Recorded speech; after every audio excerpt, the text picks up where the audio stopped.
I want to start today by saying something that I know from living it. Walking in faith after a life lived with hurt and deep disappointment is one of the hardest things I believe God asks of us. Not the faith of easy seasons. It's not the faith of answered prayers or open doors. It's actually the faith of the aftermath, despite what happened, despite what someone did to me, despite my circumstances. The faith of a woman who has been through abuse and divorce and grief and betrayal and is still here, and she's still trying and still showing up. And together right here, we're going to walk through something that took me a very long time to understand. We're going to do it piece by piece, layer by layer, because God does not require any of us to arrive somewhere we're not yet. He only asks for this moment, the real and honest and sometimes painfully silent moment where all you can speak is his name and whisper, Jesus. That honesty is where he begins to rebuild. Not in what you were told it takes after abuse or divorce or deep grief. It's in the surrender to the truth I shared with you last week, because forgiveness is for each of us. It's his gift to us every single day.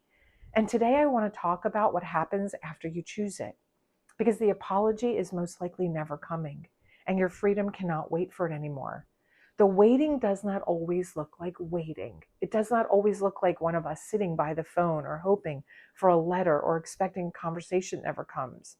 Sometimes it looks like anger that stays fresh no matter how much time passes, because anger is often the part of us that has not given up yet. It hasn't lost hope. It is still standing at the door demanding what is owed, that is still insisting that what happened be acknowledged before we allow ourselves to heal. And sometimes it looks like replaying it, going over it again, what they said, what they did, what they should have done differently, building a case in our mind for the thousandth time, as if the right argument, refined perfectly, constructed, will make them understand. Sometimes it looks like organizing your entire healing around a door that is never going to open, waiting to feel better until they admit it, waiting to move forward until they take responsibility, waiting to be free until someone who hurt you decides to give you permission to be free. And I understand why, because I waited too. And I want you to really sit with what this means. Because if your healing depends on what they do, they are still in control of your life. The person who hurt you, the one who walked away without looking back, the one who is living their life completely untouched by what they left inside of you, they are still the one holding the key to your freedom.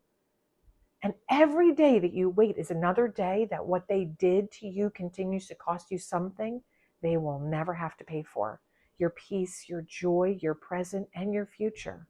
And God did not bring you through what you have survived to spend the rest of your life in a prison of someone else built. And I want to tell you about the moment I realized I had been waiting. It wasn't dramatic and I wasn't even conscious of it. But somewhere underneath everything I was doing and everything I was building and everything I was becoming, there was part of me that had not let go, that was still waiting for someone to come back and make it right. And some of the people who owe me that are no longer alive. Some of them are living their lives completely untouched by what they left inside of me. And I had to face something that felt almost impossible to face. They were not coming. Not in this lifetime. And I had already given them enough of my years, enough of my health, enough of my peace, enough of my present. And the moment I understood that, really understood it, not just in my mind, but in my body and my spirit, something shifted that nothing else had been able to move. And letting go of the weight is not the same as saying what they did was okay. Please hear me. It's not. It will never be okay. What it requires is a decision has nothing to do with them. A decision that says, I am no longer going to let what you will never give me determine what I get to have. That is the decision you are healing. You take it back to heal out of their hands and place it back where it belongs, in God's hands and in yours. And here is what I need you to understand about what waiting does to your body. Your nervous system does not know the difference between waiting for an apology and waiting for a threat. Both keep it activated. Both keep cortisol elevated. Both keep your body in a state of incompletion. And it's a cycle, it goes round and round, because your body is waiting for the loop to close. for the wound to receive what it needs to begin so that you can heal. And when that completion depends on someone else's action, your body stays open, stays activated, stays at the scene of something that happened years or maybe even decades ago.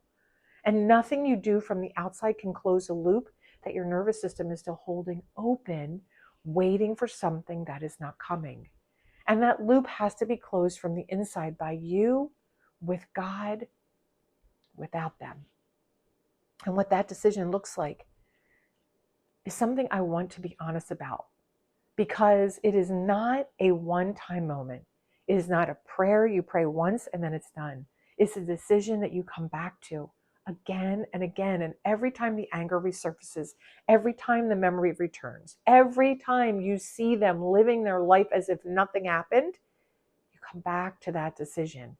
And my healing does not belong to them. My freedom does not require their participation. I am taking back what was always mine. And God meets us every single time we come back to it. Every time. Until one day you realize that you are not waiting anymore. Not because you stopped caring about what happened, but because you stopped letting what happened be the thing that determines what comes next. And this is where my faith became the most real to me. Not in the easy moments, in this one, when I had to reckon with the fact that justice as I wanted it was not going to come. Not in this lifetime, not from these people, not in the way that I deserved. And I had to decide what I believed about God, who sees everything, who saw what happened to me, who saw what was done in the dark and in the silence and in the places where no one else was watching. And I had to decide if I trusted him with what was never made right. Not to bypass my pain, but not to pretend the injustice away, but to hold it in a way that I could not. To be the justice that the world was not going to give me. And when I finally was able to place it there, not perfectly, not all at once, and not without grief, something in me that had been clenched for decades began to open. Not because they were sorry, but because I finally stopped needing them to be in order for me to be free. And what freedom without an apology actually feels like, and I want you to know this, it does not feel triumphant. It does not feel like, woo, I won. It feels quiet. It feels like putting down something so heavy for so long that you'd forgotten what it felt like to stand up straight. It feels like waking up one morning and realizing that the first thought that came to you was not about them. It feels like being present in your own life in a way you had not been in years. It feels like coming home to yourself, not because they gave you anything, but because you finally stopped waiting for them. And because God was there the entire time, holding what you could not, waiting for you to let him. So if you have been waiting consciously or quietly for something that is not coming, I want you to hear this, woman to woman. You have waited long enough. You have given them enough of your years, enough of your health, enough of your peace, and enough of your present life. They do not get your future too. Your healing does not require their participation. Your freedom does not require their apology. Your life does not require their acknowledgement to be full and whole and deeply yours. You can begin right where you are without them, with God. And you can find a freedom they cannot touch because it was never in their hands to begin with. It was always in yours. And it was always his to give. So if you are ready to stop carrying this alone, the inner healing journey method is where that work begins. It's not surface level. It's not a quick fix. It's not another thing that asks you to perform a healing you have not found yet. It's real work at the level where the wound actually lives. And if you're a man watching this, a husband, a father, a pastor, a leader, raising her worth was built for you because healing flows from the top down. And the women in your life need you to understand what they have been carrying. All of it is found on my site, innerhealingcoaching.com, and the link is right here in the description. And before you go, would you please subscribe and help me reach 1 million women over 50 who need this? And if you know a woman who is still waiting for something that is not coming, please send this to her. She does not need more advice. She needs to know that their freedom was never, her freedom was never in their hands. It was always in hers. And it was always God's to give. And I just want to say, woman to woman, it's going to be okay. God bless your healing. And I will see you next Monday as we continue this series.